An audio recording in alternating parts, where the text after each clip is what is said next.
De retour dans l'Africa Newsroom, notre invité consultant bancaire Maïs Moïsi est toujours avec nous, ainsi que nos éditorialistes Gracien Roukindikiza et Jean-Marie Bitomo. Et tout de suite, c'est le dossier du jour.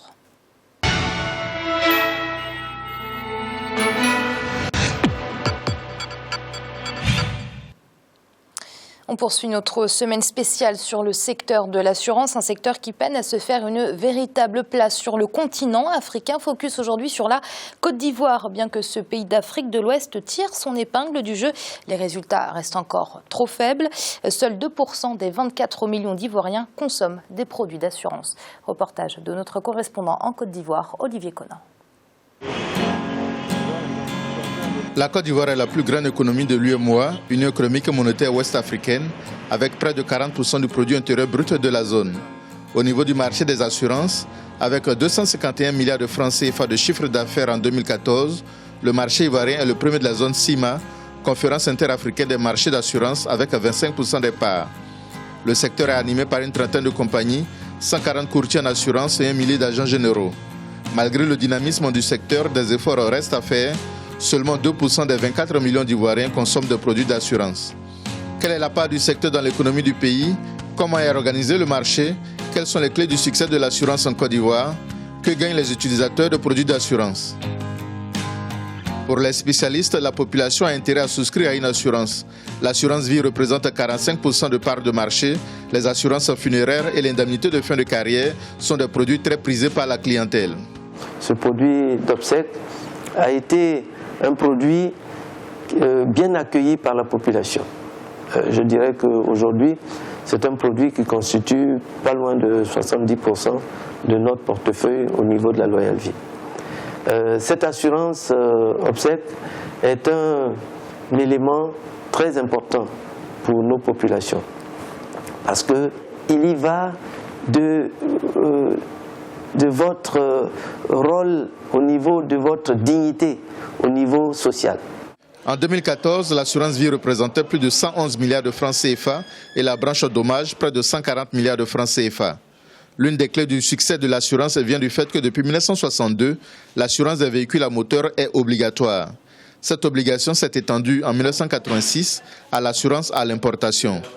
Les agents généraux se chargent de l'assurance de proximité, mais le dynamisme s'explique également par le rôle joué par le courtier en assurance qui élabore des solutions sur mesure pour les clients et gère les sinistres. À partir de votre besoin, il vous dit voilà ce qu'il vous faut comme assurance.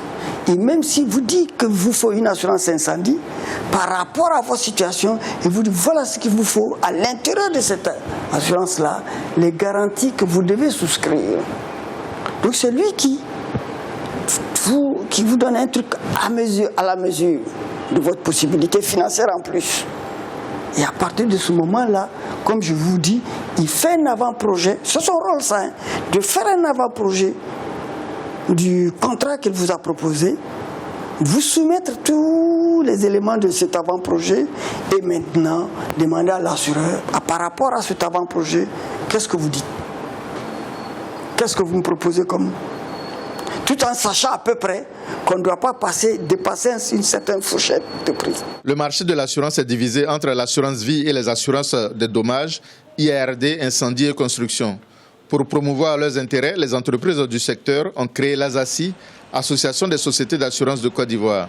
Elle bénéficie du boom économique constaté depuis 2011.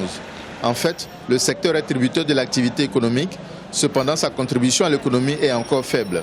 251 milliards de chiffre d'affaires, toutes branches confondues, ça correspond à peu près à 1,7% du PIB ivoirien. C'est encore faible et c'est pourquoi nous allons essayer de l'améliorer dans les années à venir. Depuis 2012, notre chiffre d'affaires connaît quand même une croissance de 6 à 8%. Et je pense qu'avec les investissements qui sont faits aujourd'hui dans le pays et les travaux que vous voyez un peu partout, qui sont assurés auprès des compagnies d'assurance, je ne désespère pas que d'ici le 31 décembre 2015, on atteigne 10 ou 12% d'augmentation. Selon une idée répandue, l'assurance est dédiée aux personnes à haut revenu. Pour effacer cette idée reçue, la micro-assurance a été introduite pour permettre aux ménages à faible revenu de bénéficier des bienfaits de l'assurance. C'est une démocratisation de l'assurance qui contribue à l'inclusion financière de la majorité de la population. La microassurance permet à des gens qui n'ont pas de gros moyens de faire aussi partie des prises en compte dans l'assurance.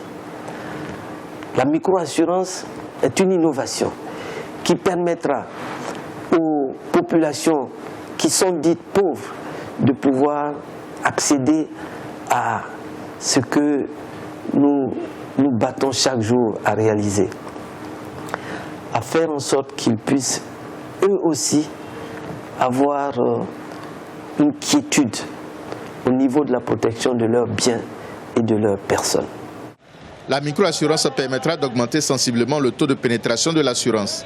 Il faut cependant des balises pour éviter les abus et escroqueries. La direction des assurances du Trésor public a déjà engagé des campagnes de sensibilisation avant de sévir contre les sociétés et courtiers non agréés. Il faut reconnaître que la profession du courtier, du courtage en assurance était mal vue parce qu'il y avait beaucoup de brebis galeuses. À l'époque, effectivement, le courtier pouvait entre guillemets encaisser les primes par-devant lui et les reverser après. Aujourd'hui, depuis 2011, il y a eu l'article 13 qui dit aujourd'hui que le courtier a mandat général d'encaissement pour les primes inférieures à 1 million. Et donc, aujourd'hui, nous n'avons plus le droit d'encaisser au-delà de 1 million. En 2008, l'Alsacie a obtenu du gouvernement la défiscalisation de l'indemnité de fin de carrière. Elle souhaite également rendre obligatoire l'assurance pour la construction de biens immobiliers. L'amélioration des conditions d'exercice devrait en définitive améliorer les prestations de compagnies d'assurance et réduire les plaintes des assurés. Aujourd'hui, nous avions fait un dossier qui est notre assujettissement à la TVA, surtout les compagnies non-vie, pour pouvoir booster un peu leur chiffre d'affaires et améliorer un tant soit peu les frais généraux. Nous avons fait notre demande d'assujettissement à la TVA, qu'on n'entende plus ce genre de récrimination. Les assureurs, c'est pour prendre les primes, mais quand il s'agit de payer les sinistres, on ne les voit pas. Nous ne voulons plus ce genre de récrimination. L'Alsacie s'inscrit dans la dynamique de finances inclusives pour sensibiliser la population du pays profond à avoir le réflexe de l'assurance afin d'augmenter le taux de pénétration de l'assurance. Il est question d'obtenir une dérogation au chapitre 5 du Code CIMA pour proposer les produits d'assurance en langue locale et ainsi toucher au maximum les populations rurales non alphabétisées. L'intégration du secteur informel au marché est l'un des chantiers majeurs des compagnies d'assurance. Cela permettrait de préserver le dynamisme du secteur dont le chiffre d'affaires est passé de 239 milliards de francs CFA en 2013 à 251 milliards de francs CFA en 2014. Maïs, on a comme l'impression que les produits d'assurance sur le continent africain sont réservés soit à la classe aisée, soit à la classe moyenne qui émerge actuellement, notamment en Côte d'Ivoire. C'est un vrai sentiment qu'on a sur le continent. Aujourd'hui, l'Afrique, de façon générale, est la zone au monde où les gens souscrivent le moins à l'assurance. Si vous voulez un chiffre, dans l'espace FANAF, pour les pays, disons, francophones d'Afrique qui sont réunis dans une fédération qu'on appelle FANAF, de l'assurance, la cotisation moyenne par habitant est de 2600 francs CFA. C'est-à-dire on est autour de 3-4 euros par personne sur les assurances auxquelles les gens souscrivent. Ce n'est pas beaucoup lorsqu'on compare à ce qui peut se faire ailleurs. Et le fait que nous soyons si bas fait que le marché de l'assurance en Afrique, en Côte d'Ivoire en particulier, est un marché à gros potentiel. Le potentiel est immense. Simplement, il faut arriver à organiser le marché. Lorsqu'on regarde ce qui se fait ailleurs, on se rend compte qu'il y a des assurances dites obligatoires. On l'a cité dans le reportage. En Afrique, c'est essentiellement l'assurance automobile pour les personnes physiques et puis l'assurance à l'export, généralement lorsqu'on est une société. Moi, je pense que les pays africains devraient progressivement faire en sorte que l'assurance habitation soit une assurance obligatoire. Pourquoi ? Parce que c'est un secteur, en tout cas pour ce qui concerne l'habitation, où on a un taux de sinistralité important, où les gens n'ont pas nécessairement le même niveau d'épargne que celui qu'on peut trouver en Europe. Et dès lors que quelqu'un, par exemple, a sa maison qui est incendiée, il a tout perdu. Donc, il faut introduire progressivement des assurances obligatoires, aussi bien pour les particuliers que pour les compagnies. Première chose. La deuxième chose, c'est que, en réalité, lorsqu'on regarde les chiffres, on les regarde de façon globale, on se dit ça ne va pas. Mais si on les regarde en mettant en proportion la progression, on se rend compte qu'entre 2009 et 2013, le taux de cotisation enregistré par les pays d'Afrique francophone pour l'assurance a augmenté de 26%. En 2013, les pays africains ont collecté à peu près quelque chose qui ressemble à 50 millions de dollars au titre des cotisations d'assurance, 50 milliards de dollars. Lorsqu'on regarde, en 2013, ce chiffre est passé à 72. Donc c'est un marché qui est en train d'émerger. Donc c'est un marché qui progresse.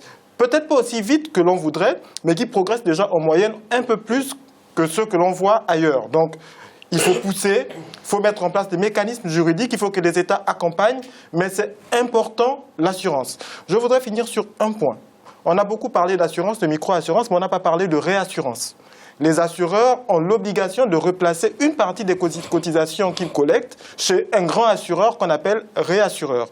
Beaucoup d'assureurs vont se réassurer à l'étranger. Ça veut dire qu'une partie des primes qu'ils collectent, ils vont les placer à l'étranger et ces réassureurs les placent dans les pays et finalement ça développe d'autres pays que les nôtres. Il faut faire en sorte qu'on ait de très gros réassureurs, qu'on crée des synergies au sein du continent entre les réassureurs pour faire en sorte que nos primes participent au développement du continent. Gratien, la microassurance, à l'image de la microfinance, est un bon outil pour favoriser le développement de l'assurance sur le continent africain? Oui, c'est un bon outil parce que les assurances dont nous parlons sont souvent des assurances, comme vous l'avez dit, des riches et de la classe moyenne. Et d'ailleurs, même ces assurances n'ont pas de produits qui sont bien adaptés aux gens, disons, les ouvriers, les gens qui gagnent très peu ou les gens de la campagne, les paysans.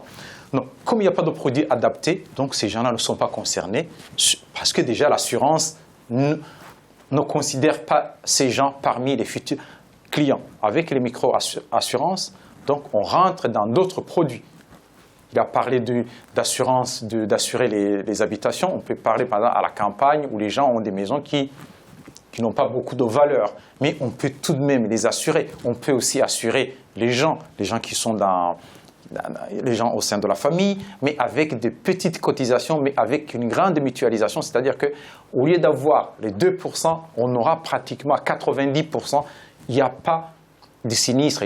On peut dire qu'il peut y avoir des sinistres environ 5%. Donc, c'est-à-dire qu'il y a 95% de primes qui vont rester.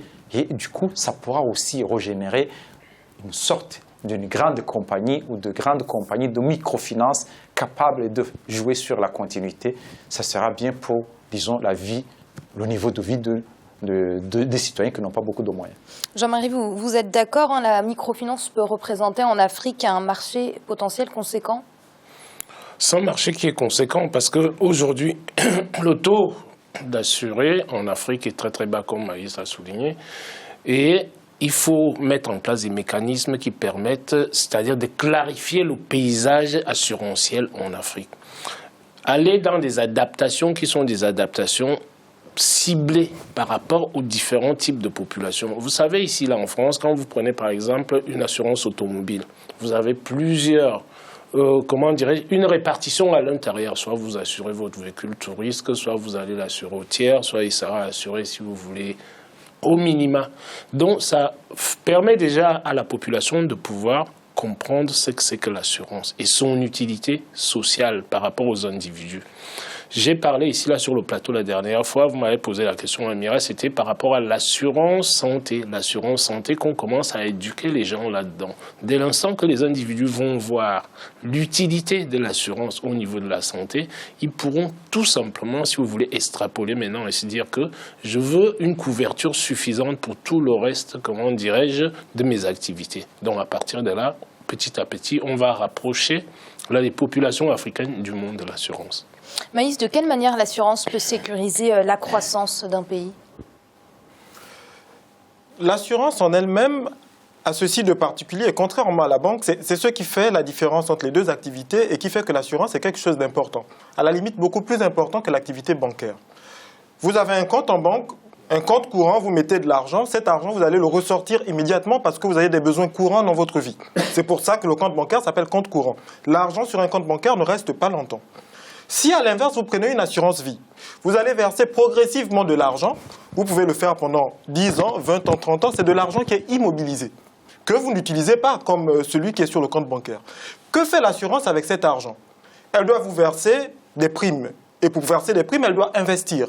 Donc soit elle fait des placements, en disant je vais aller les placer sur des fonds, ou elle fait de l'investissement dans l'immobilier, ou elle fait de l'investissement dans le prêt aux entreprises, ou elle fait des investissements dans des obligations à l'État.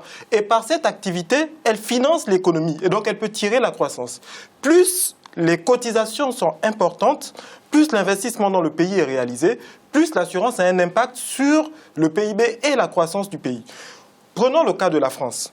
Chaque semaine, au Trésor français, il y a des gens qui travaillent et qui placent la dette de la France. Les gens ont tendance à penser que ce sont les banques qui achètent essentiellement la dette de la France. Très grand pays qu'on prend en référence. Essentiellement, les gens ne le savent pas, ce sont les assurances et les fonds de pension qui achètent la dette des États.